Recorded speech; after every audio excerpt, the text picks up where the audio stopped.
Want to know what the movers and shakers of New Hampshire's performing arts are thinking? Welcome to New Hampshire Unscripted with your host, Ray Dudley. This is Ray Dudley, Artistic Director for Square Peg Productions, and welcome to Part 3 in our series of How the Hell Did We Get Here quarantine series.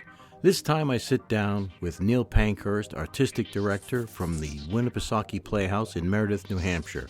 We talk about the impact that the virus and the quarantine are having upon them, the challenges that they're facing, as well as their aspirations for the future.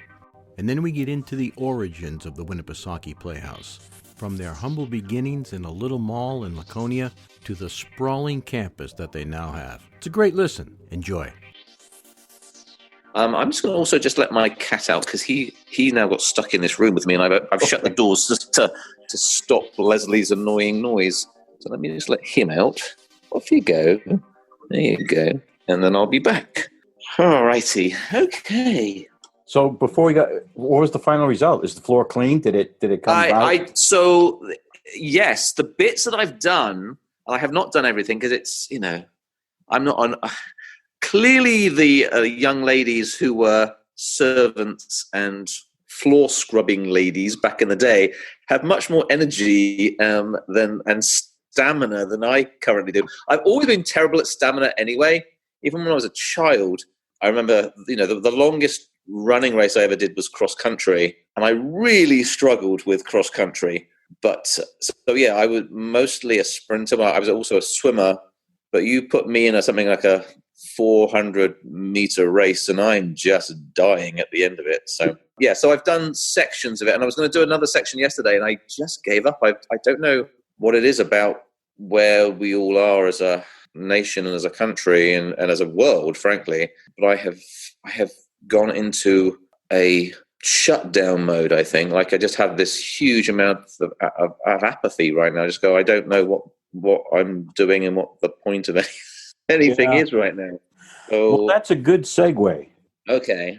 So I wanted to touch base for a couple of reasons. One is the podcast in general. I hadn't really spoken with you guys up there yet. I wanted to see, I'm trying to touch base with several of the groups, see what impact, I know the general impact that it's having, but to talk with the groups individually and see what in particular is going on with each group, what they're facing for struggles, what they're hoping is going to transpire, and just see in general what's going on. So why don't we start there? How are things at the Winnie? What's going on up there? And I know there's maybe some stuff you can or can't tell, but is it affecting the staff? I know the Capital Center for the Arts, I think, is starting to lay people off.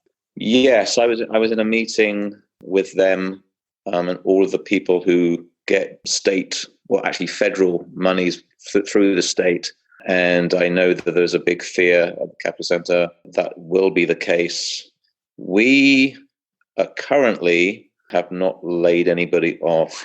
So I think there's two sides of this, Ray. I think there's the artistic side, and then there's the uncertainty of all of that brings, and also then the financial, economic, business side of things, which again, and all the uncertainty there is about that. And I think the underlying thing for all of us is the complete uncertainty of how long this thing is going to go on. So let me tell you what we are doing currently and what the future might or might not look like. So currently we would have been in a slight state of hiatus. This past weekend, I can't believe it was just a weekend ago, we did have the community group doing their two radio plays, and we did just sneak that in. I have to say, I made a decision on Thursday about that and about other things, and both on Friday and on Saturday, I was reevaluating, and I was very close to pulling the trigger on shutting the radio plays down, and probably would have shut it down last Sunday, except for the fact that the order that came down from the governor about groups not meeting in greater numbers than 50 we were sort of okay because we were being hit hard by the fact that people just didn't want to come to the theatre. So our number, ironically, I would normally go, this is a terrible thing, but in this instance, ironically, it was a good thing that we didn't actually have very many people coming to see the show. And so our numbers sort of pretty much stayed under 50 for the entire, both audience and artists. So we snuck that in. But since then, as you know, things have developed. We then did not have another show for 3 weeks. It was a children's show, Really Rosie. But of course, the schools are out. We immediately, once that happened, we immediately realized that there's no way that we can bring these children in and rehearse. So that show has been delayed, postponed, I possibly cancelled, but I would like to think not. They have got, most of the way through the rehearsal process. I'm now looking at, given that there's for the community and for the children at the education side, there is a hiatus during the summer of whether we, given these shows are pretty much ready to go, whether we put those shows in after the summer, if in fact they don't go before the summer. We had Steel Magnolias going up. They just started rehearsal. We've again put that, as they have done with all of the talk shows in New York, for example, we'd have just put that on hiatus as well and just said, okay, we're just going to see how things play out. And in fact, I just got off off my email talking to them and saying, we have to go another week without knowing what we're going to be doing. Again, potentially put that in after the summer. But I think the summer, therefore, is the biggest, for me, is the biggest question. And this comes down to whether or not things are sorted out by the summer. One, I am currently, sounds really weird, but I'm currently looking... Wait, something weird from Neil Pankurst? Yeah, What? I know. But I'm currently putting people in jobs for the summer and taking on staff and looking at actors. And, we only a couple of weeks ago, we had all these auditions in New York and in Boston. For the first time this year, I traveled all the way to Fredonia University to look at students there. So this was just a few weeks ago. Some of those offers have gone out. Some of those offers still haven't gone out, but I will be putting out offers looking to go forward and do a summer season with full real knowledge that the whole summer season could be completely devastated and affected if in fact we're still under all these restrictions when we get to probably sometime in mid-May. At some point one has to make a decision as to whether these things go ahead or don't go ahead. Right. I think that we can't be entirely selfish in terms of looking at it just from a theatrical point of view. If things are shut down, then the Lakes region will have no bike week. If there's no summer season, then all the hotels in the Lakes region and around the country and around the world, for that matter, will all be devastated. And who knows who will come out of it functioning. So I think that obviously this was, for us, this was the year of the woman. This was a big thing, particularly in August. I had a connection with that because one of the leading suffragettes in England was Emmeline Pankurst. I'm having a play currently written, and it's a sort of a play with music, and so the composer is writing music for it. But all of these things are going ahead simply because there has to be some sort of normality, because when we do come out of this, assuming we all do, that we need to get back to some sort of normality as soon as we possibly can. But I think that a lot of us, there's a lot of, as you well know, a lot of summer stock theatres in this state and in New England in general. And I would imagine, and I haven't spoken to my colleagues yet, I plan to in the next few days, but I imagine that we're all in the same boat, not quite knowing what to do about the summer. I think that, to me, that's the biggest thing, because for us, in terms of both ticket sales and in terms of people seeing shows and actually making donations because of what we've done over the summer, that is our biggest financial section of monies coming in. And without that, I'm not entirely sure how one continues to function at the same level as one is functioning now after the summer, if the summer doesn't happen. And it will, obviously there's the government's talking about grants and loans for businesses. And I don't know if not-for-profits even qualify for those things, but let's assume we do. Well, I don't know what our ability is to then pay back those loans afterwards, because we'll be some companies thousands and thousands and thousands down. One of my colleagues at work also works for a company down in Florida who are shutting down for 8 weeks, and he claims they will lose $1.5 million in those 8 weeks. Man. That's assuming I would love to have a budget of $1.5 million for 8 weeks. I would love to have a budget of $1.5 million for the entire year. They're obviously a much bigger operation than we are, but ironically, these bigger organizations tend to have bigger payrolls and therefore are actually more affected than some of us that are, we live on a shoestring anyway. But the bottom line is, one of the things I said the other day to somebody was the fact that it proves to me how many businesses, not just theaters always are on a sort of a very sort of thin line of survival or not survival, but virtually all businesses are incredibly close to going out of business. We've only been really in these restrictions for a week. Some areas for a bit longer, maybe for 2. Yes, we're going to be affected, but we shouldn't be just selfish about the fact that the arts are being affected, because everyone's being affected. Do you have in place like maybe a soft deadline and then a hard deadline when things really need to be determined? I'm trying to figure these things out in my brain. I don't. I don't have neither of those things do I have yet. But I think that it will be determined by information that comes out from the government about when they think things are going to happen. So the only thing that I've heard, and maybe I've just missed it, but the only thing I've heard from the government about the length of this is the fact that Trump has said that this may go on beyond August.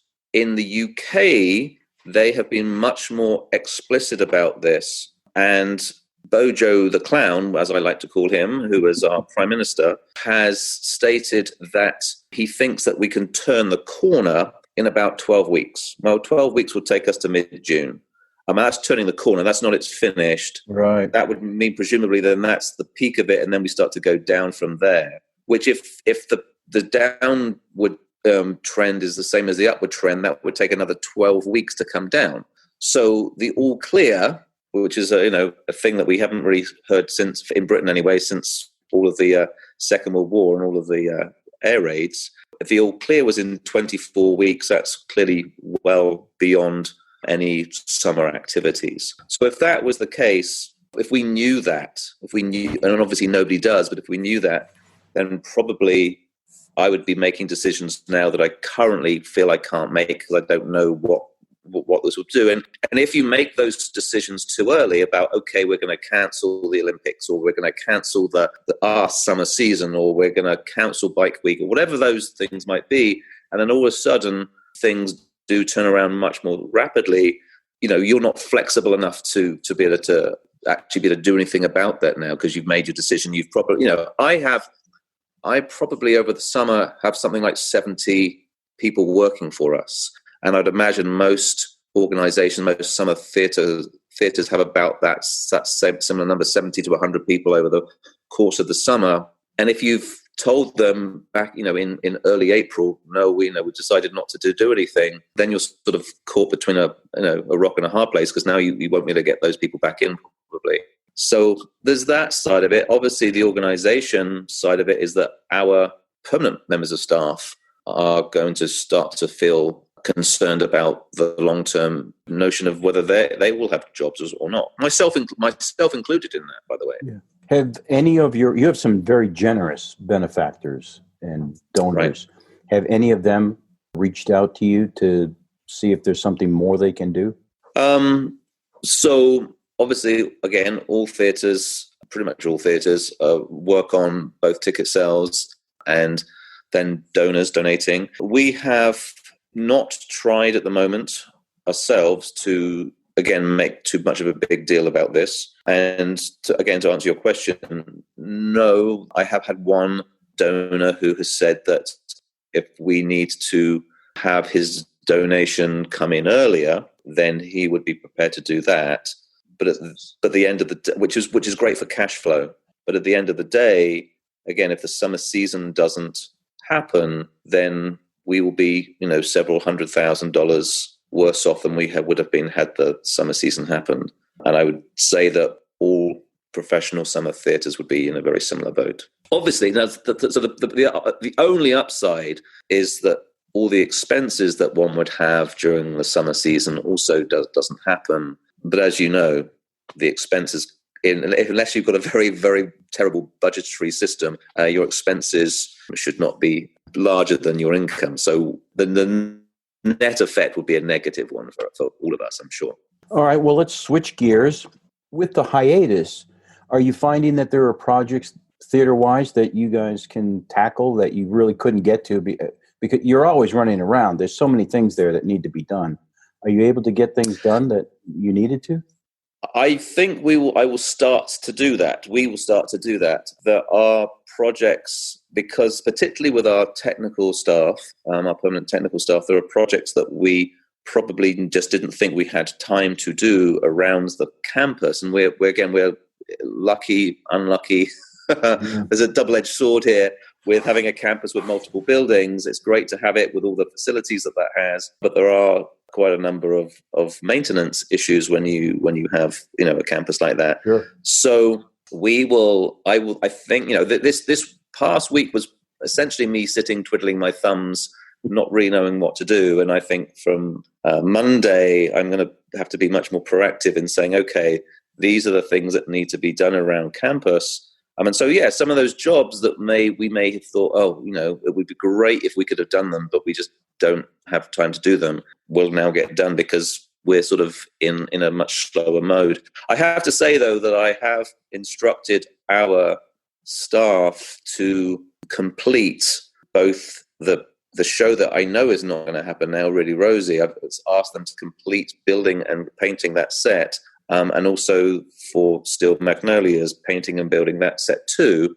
Because as I say, my guess is if those don't happen in April and May, that I will shift those over to doing those in the autumn. Oh, they'll still get done then. So yeah, I'm hoping they'll get done, but it will probably mean that other shows that were booked to go in the autumn don't happen. Which may seem a strange way of doing it, but it's just the fact that the current two shows that are in the pipeline will be essentially ready to go.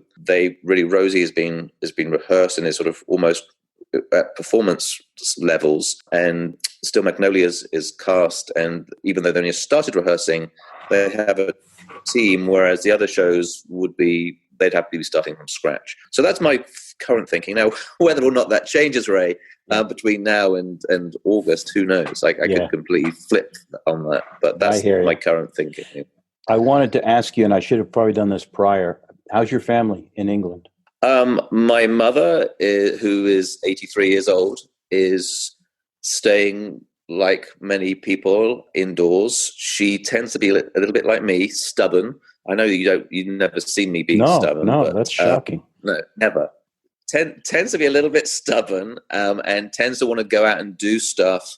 But her two sons, me and my brother lives in London, have been very insistent that she do not go to church and count money on a Sunday morning because, A, there'll be nobody there anyway, and B, it's just not healthy. She does have some underlying problems, so no, do not do that. My family in this country, which is my wife's family, all, if they were in other places, they've all shifted to here, so we're all very local. I have not seen them for a week and a half, 2 weeks, because everyone is isolated. So that's why you're smiling.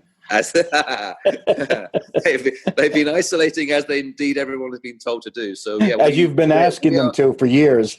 Yeah, I am literally 3 or 4 minutes away from my brother-in-law and sister-in-law and my mother-in-law, and I have heard their voices on the phone, but I have not seen them at all for over a week now, almost 2 weeks now. So your blood pressure has dropped. Right.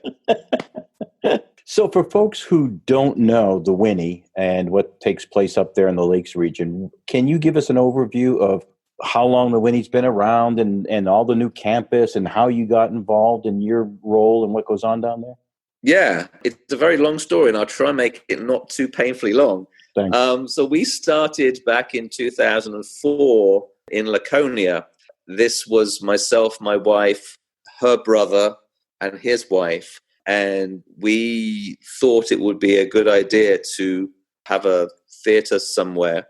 And most theatres tend to start because there's a groundswell of local people who want a theatre in their town or their environment. We went about this completely in reverse. So we had to find somebody who was willing to have somebody impose a theatre on them, and that town was Laconia initially. And then the small space that we had down there in the Weirs, we outgrew relatively rapidly, but it took us quite some time to find another place to move to. So we moved in 2013 to the old Anna Lee Doll Factory in Meredith and converted that, knocking portion of their retail space down and building the brand new theatre, keeping a portion of that retail space and using that as our lobby, and then repurposing the other buildings that were on that site.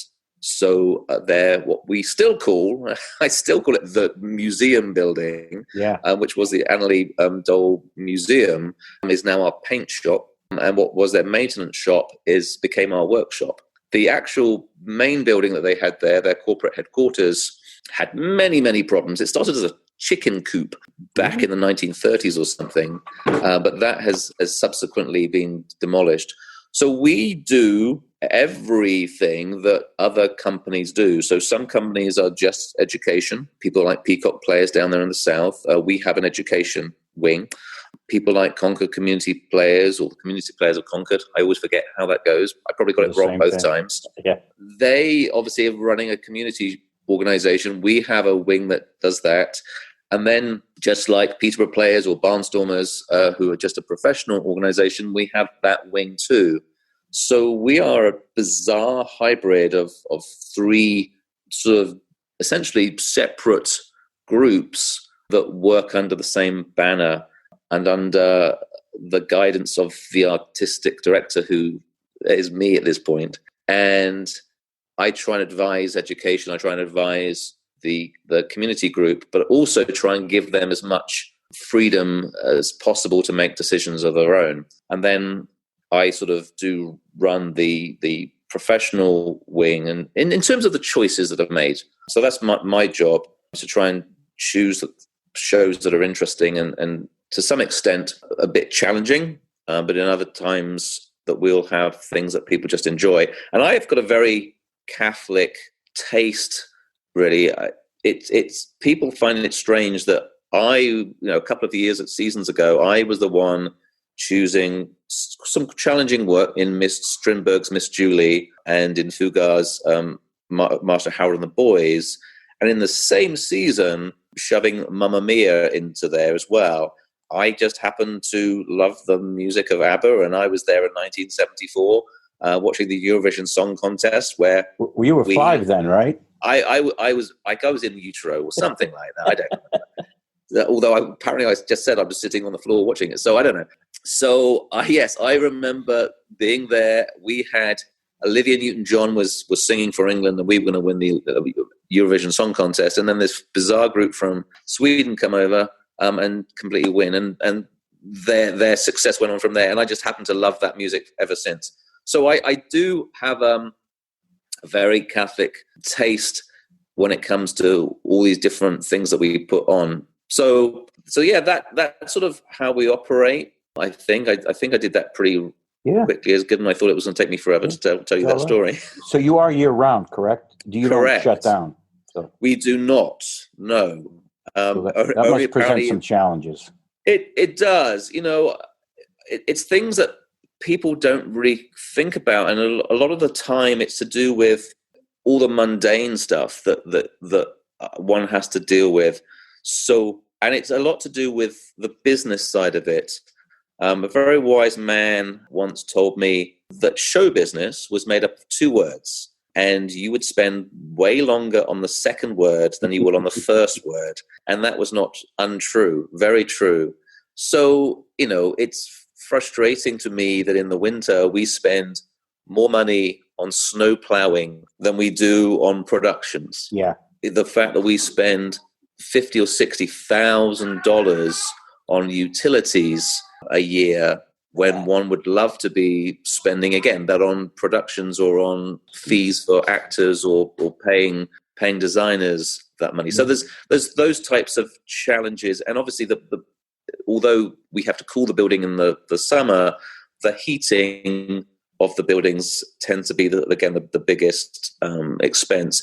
Those theatre companies that shut down in the winter, the summer stock theatres, clearly don't have those types of challenges. But it's interesting, there are companies around that have sort of somewhat taken or tried to take the model that we were using and have gone from just summer theatre to try to expand outwardly and try to become year-round.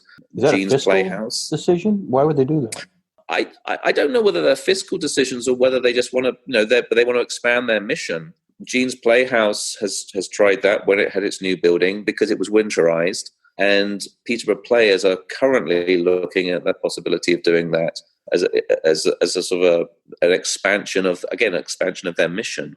Well, the Seacoast Rep is year round, right? Correct, but that has been for some time. I think a lot of it really has to do with whether the building itself is capable of being year round. Barnstormers a few years ago tried to go year round, and they did it for I think a season, maybe a couple of seasons, and then realized that it wasn't actually viable, even though they had insulated the building in the meantime. But it wasn't something that they found that they could continue. It was just costing so much money. So frankly, your physical plant is probably the key to that. I know that all the way up north, Weathervane, when they had the fire and they rebuilt, they didn't rebuild it with thought of going year round. So how was your trip to New York? We'll round it out with this. How did you find some great talent? I talked to Joel yesterday. He said there probably weren't as many participants this year. Is that true? He's probably talking about NETC? Boston, the NETCs in Boston. Yeah. We had a lot of people not show up, and that was 3 oh gosh, time flies. I think that was 2 weekends ago. I think it was 2 weekends ago. I kept saying to people when we had these gigantic gaps and we had to sort of actually physically stop from auditioning because they just had, hey, we've got no more people to show you right now. Clearly that was the coronavirus having an impact, even though several people reckon that wasn't the case. I think in retrospect, probably most of those people realized that. Interesting for us, going down to New York, I actually went down to New York twice this year. For the very first time, I went to a different set of auditions called the A1 auditions in January, and incredibly efficient auditions, and puts hundreds of people in front of you. In some ways, ironically, too efficient. I tend to need a little bit of time to think and write things down, but they are, coming one after the other. That literally, as one is walking off the stage, the next one's walking on the stage, which is, as I say, a little bit too efficient, ironically, for me. So I saw hundreds of people there, and then our own auditions that we have been having probably for about 12, 13 years now down in New York City have grown and grown and grown.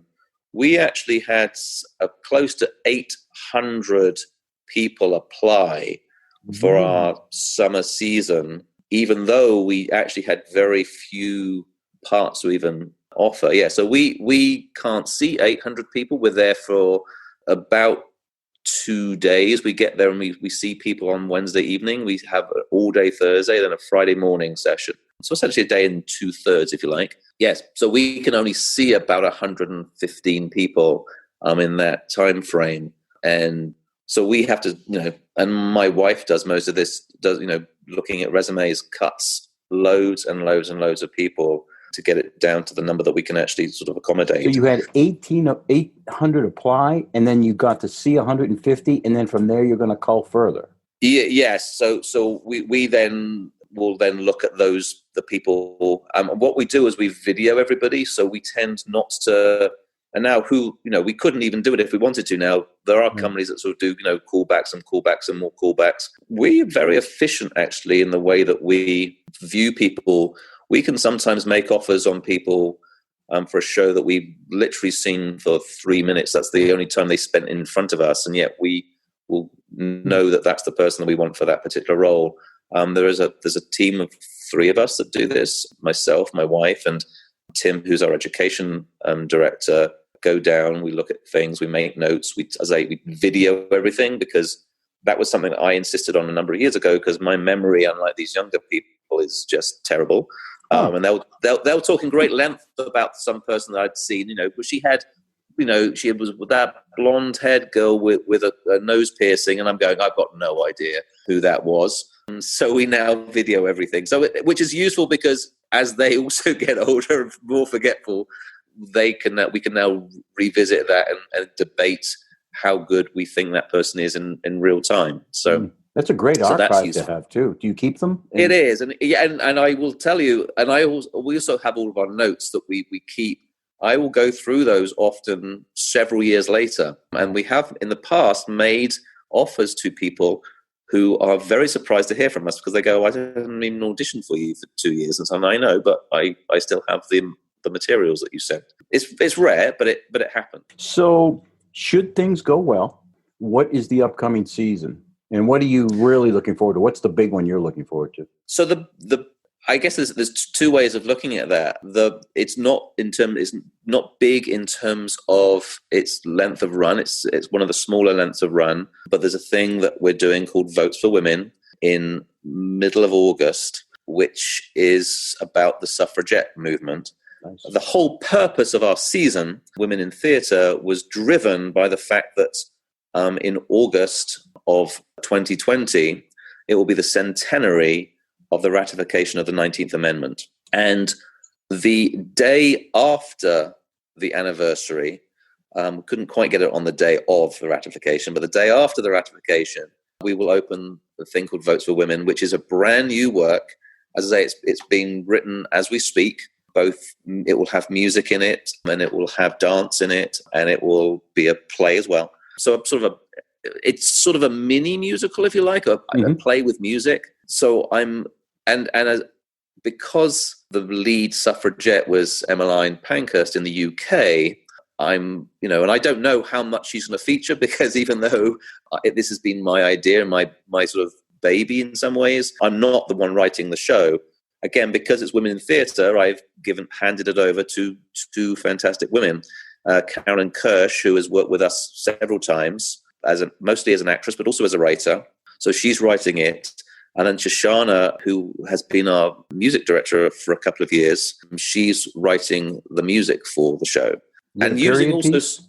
Sorry? Is it a period piece? It is. It is. Obviously, this is set in probably from about 1840s all the way through to the 1920s. But in some ways similar to the new musical Six, and in some ways to Hamilton, and another play that I pushed them towards, which is a play called Sylvia, which was about Sylvia Pankhurst, who was also a suffragette.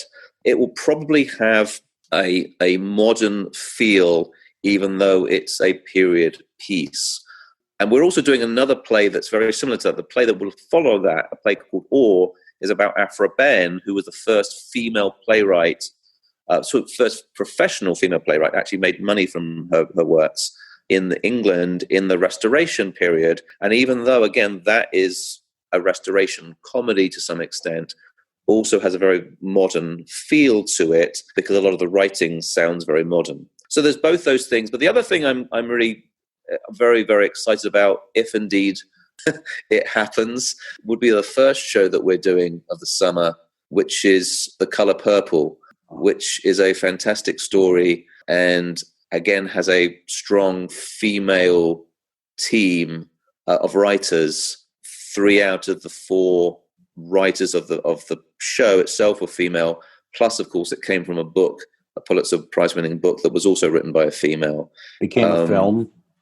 Became a huge film for Steven Spielberg. Yeah, so that I'm looking forward to. And I guess I should not forget to mention the fact that I'm directing Murder on the Orient Express by Agatha. Everyone loves Agatha Christie, myself included.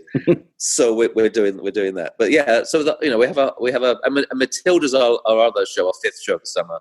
Again, assuming that the schools are all not back necessarily because they have to be out, but at that point, but assuming that we can get all the kids involved with that, that will also be a great, huge show. Our biggest show in terms of cast that we've ever had professionally. We'll have points, there should be, I think, 27 people on stage, which would be the biggest show that we've ever done. I know other theatres probably have bigger shows than that, but for us on our little stage, 27 is pretty huge. Yeah, it is. So if people want to reach out to the Winnie, how do they get in touch with you? So because of social distancing, we're not at the theatre right now, not very much anyway, but we are listening to voicemails on a regular basis, so they could still leave a message with us. 603-279-0333 is our telephone number. They can go to the website, www.winnipesaukee.playhouse.com. .org. We changed that for quite some time ago. www.winnipesaukee.playhouse.com. You were on a roll. I know, but then I. So yes, they can look at what we're doing there, and all of our newsletters can be found on that website as well. So they can sign up for the newsletter, right? And you'll keep them updated as to what's yes, if going they on. sign up for the newsletter, they'll get that automatically every few weeks. Okay. When we have, it's normally every couple of weeks that we have a new newsletter. Well, thank you so much for taking the time. I really appreciate it. My pleasure. One of the Wish great it was things under that better circumstances. I know, I do. I really do. One of the good things that's come out of this is you now have a new skill. So if people need floors cleaned, you can always make some money. Yes. You have discovered a craft. I've got to learn to do it with gloves on because my hands were getting really, really chapped. And they're so soft normally. So normally, yeah, because I sit at a desk all day and never do any hard work. All right. Well, thank you, Neil. I appreciate it. You guys stay safe. And you. And I hope you and all your extended family are all doing well. We're hunkered down, doing well. Yeah. And that's number 3 in our quarantine series. And if you enjoy listening to our podcast, please feel free to share them and click a like somewhere wherever you're listening to it. I don't have a clue where that would be. And if you want to find out more about Square Peg Productions, you can find us on Facebook or at www.squarepegnh.com. And for God's sakes, wash your hands and stay safe.